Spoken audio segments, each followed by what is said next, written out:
Control is a combination of things. It's controlling the materials that you have, the tools that you're using, and also controlling of oneself. Because if you're nervous or whatever, angry or whatever, it will reflect in your writing. So you need to have a sense of control of your emotional state. You need to be quite kind of, or as much as possible, be quite calm. And then the spontaneity will come through when you start writing, because you have that experience in knowing, yeah, if I do that, it will work. There's a quotation which is quite appropriate to describe this idea about control and spontaneity. This quotation by George Dewey. He says, draw bamboos for 10 years, become a bamboo, then forget all about bamboos when you're drawing. So this idea that if you practice long enough, you don't really think about what you're doing sometimes, just like driving, for example. So with calligraphy, once you have learned the script, how to write the forms and so on, you gain the control, you know what the letter shapes look like, you know how to use the pen or the brush to make the letters in a certain way. You know how much ink there should be on your nib of your pen or your brush.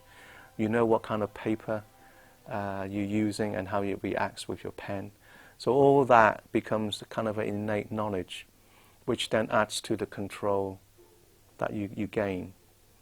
And the spontaneity comes through the understanding and the practice, this kind of disciplined freedom. So when we look at the work, letters a symbol, the top part where you have the alphabet, A, B, C, D, E, F, G, written in a kind of rotation to represent like a flower, I don't consciously have in my head when I did that piece of work. I literally just start with a letter A, and then I'll do a letter B, and then a C. So I'm reacting to each subsequent letters to create the overall form. So the control then is knowing that letter A is a relatively short letter, and then the B, I know intuitively, has a long stem.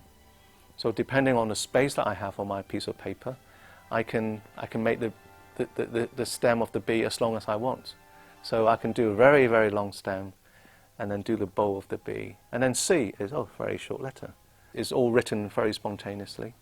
So when I finish the top part of that piece of work, I write the quote, letters are symbols which turn matters into spirits.